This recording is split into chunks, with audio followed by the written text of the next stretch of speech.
All right, 6 behaviors that keep people poor. We're going to go through these in somewhat of an ordered sequence here. The first thing is about finances. So misunderstanding money, okay? What is money about?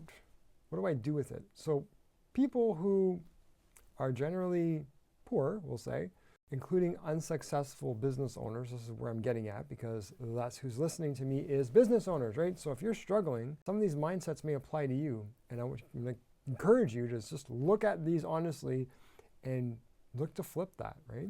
So poor people see money as something to spend. I have it, I spend it. Rich people see money as a tool. And it's a tool to do many things. 1, to make more money. 2, to help other people. And 3, ideally, use that as a means to achieve a clearly defined outcome. Okay, that's the difference, because someone who is perpetually poor is just, they get $1, they spend $1. And sometimes they get $1 and they spend $1.20 because they got credit. Wealth isn't about earning potential, it's about management potential. It's about the ability for you to manage your wealth, to manage what's put into your hands. Most people want money to fulfill an insecure desire. So this is where you see cars and luxury items and depreciating assets, rather than using that money as a tool. And money should be allowed to compound before you spend it. You should not just take it in and burn it out. There should be some increase on that money before there's expenses attached to it. Okay? Second thing, playing the victim with money. Poor people blame external factors about their situation. Struggling business owners, same thing, right? We blame everything but me. Government, upbringing, personality traits, whatever. This mindset absolves a person of actually being accountable and responsible for their financial state. Instead of facing the pain of that responsibility, they just blame. Third, taking advice from other people like them. If you want to be financially successful or a successful business owner, and you are taking advice from people who are not those things, yeah, I think you get it. Just because someone has good intentions, it doesn't mean that their advice is valuable or applicable in your situation.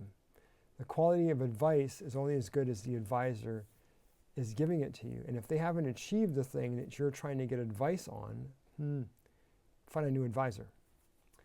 Poor information leads to poor decisions and to poor actions, period. Right? I think you get that.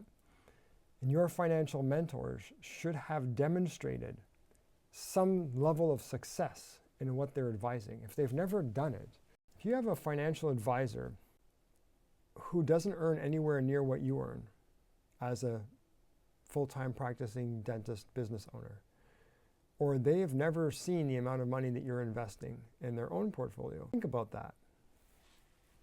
Fourth issue that we see is chasing shiny objects. And this is big in dentistry. Latest gadget, latest toy, that's one aspect of it. Now, there's case to be made for these things because to me, technology makes sense if it makes my life easier as a dentist or the patient's life more comfortable as a recipient of care, or both, ideally both. Poor people are constantly looking for the easiest, fastest path with minimal effort and chasing, basically the next opportunities. We see this with what we do in a dentist who's been through 10 different consultants and, I want to try what you do. We already know the answer before we go anywhere. This person is not going to implement because all they are doing is information seeking. They are not actually implementation seeking. They're never going to do anything. We can give them all the information we want. They're going to do squat with it. And they're going to blame us in the end. I've seen this pattern, right? Now, fifth item that we see is a lack of persistence. So people jump from consultant to consultant or idea to idea and never actually get anywhere. And as soon as they don't see immediate results, they quit. Yeah, that's not going to work because this is a persistence game. Creating wealth, creating success in a business requires developing a depth of knowledge in a specific area. And it requires the grit to stick through it, through the difficult times, through the time where there's no result at all, or minimal result to eventually see the outcome that you were looking for. And the sixth is kind of related: too much learning, not enough doing. So we take 1,000 hours of CE because it's easier for me to bury my head in the sand. And by the way, I did this. This is actually my example. It's easier to bury my head in the sand in taking clinical courses because it's familiar than for me to learn how to run a business, which is not familiar and a lot more painful and difficult. So we do what we know, right? So we take all the CE courses, all the continuums, all the programs, and learn how to be, do every procedure out there, which is great, and you should do that. But not at the expense of learning how to run a business.